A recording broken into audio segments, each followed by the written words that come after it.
Hey guys, just a quick S&P 500 update. Looking at ES futures, SPY, SPX. This video is for entertainment and informational purposes only. These are my opinions. This is not trading advice. Make sure to do your own homework. So yesterday, if you recall, and by the way, I had someone send me a message and say, hey, did you do a follow-up from Monday? Yes, I did. And if you hit the subscribe button and hit the little bell with the notifications next to it, then it's going to ping you whenever I do an update. And this channel, I'm probably going to just focus on the S&P 500, maybe the other indexes, but just index. I have another channel where I do more individual stock analysis. I'll put that link below in the description. But if you want S&P 500 updates, just my opinions and analysis, I do a lot of homework on this. Make sure to hit subscribe and hit the notifications bell. That way you know when I post an update. So 4450 was the level that I called out yesterday. So that was based mostly on opex on Friday, the quad witching that we're headed into, and tons of huge option bets from big institutions, just option plays and positions that they're basically hedging around this 4450 level, okay? And I saw something interesting this morning, which I'll talk about in a second, when you look at the level between 4400 and 4450. It's really kind of crazy. And there were huge option plays put on this morning as well, headed into the opex tomorrow. So what I said yesterday was that I could foresee, sometimes I'm right, sometimes I'm wrong, but that 4450 level headed into Friday being a pinpoint level. And what I expected and kind of what I was playing was these big swings around that number, because also what I'm seeing in terms of gamma is that there's going to be a lot of volatility. That's today, that was yesterday. We'll see what tomorrow holds, but I would guess tomorrow as well. So that's kind of a great thing if you're a swing trader like me, where you can kind of pinpoint a level and say, I think it's going to trade around this, but I think there's going to be huge swings, because it makes it really easy. So you wait for it to swing real low, and then you can do whatever you do in terms of if you're buying futures or you're, what I do is I sell option spreads out here. So I'd be selling put spreads there and then let it go back up, close those down, wait for it to start to drop, and start selling call spreads here. Or go short, or however you trade. So that's up to you, not advice of how to trade. That's just kind of how I do it.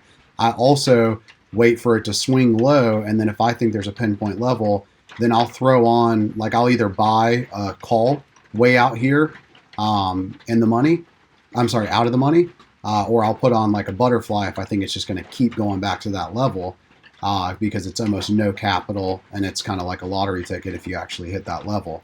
Or you can close it as it passes back through, most likely for a profit, kind of like I've been doing. So those have worked out really well this morning.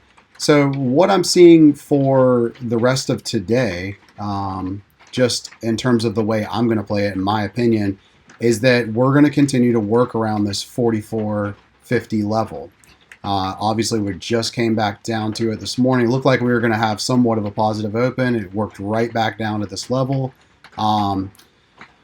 4460 was serving as some sort of downside resistance, and we broke right through it. So one thing I saw, though, in all of the gamma that I was analyzing this morning is that there's not a lot going on in between 4450 and 4400. There's kind of a void right there. So I'm still playing this 4450 as kind of my level, but I would not be shocked if once we get down here and maybe we start testing this 4450 level a couple times from the top side, if we break, I think just based on what I'm seeing, there may be a void all the way down to 4400. So personally, I'm buying a couple of puts way out here at 4400 with tomorrow's expiration. Again, that's almost like a lottery ticket, right? So like if it goes way down there, those things are going to go up 4 or 5 times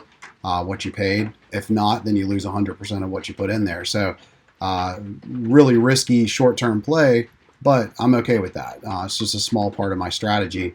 But mostly I'm locking in condors in between these two levels and coming a little bit closer when I start to see some kind of like 448 is a top side resistance up there, and then support seems to be down here around 4425, but I think we're going to work down and start testing that stuff at some point today. So we'll see.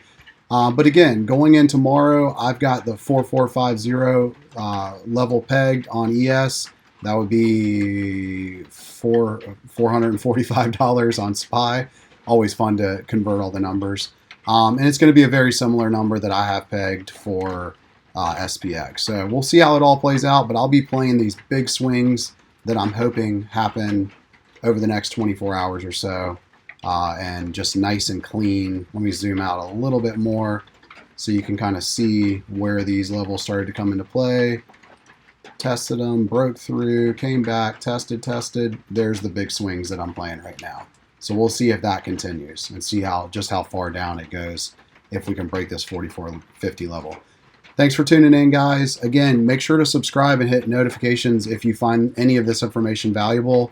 That way you get my updates. Usually they're daily, sometimes a couple times a day, sometimes every other day. But just whenever I see something valuable that I can share with you guys. And make sure to do your own homework. This is not trading advice. Make sure to just use this as part of other information that you may want to put together. Thanks for tuning in, guys.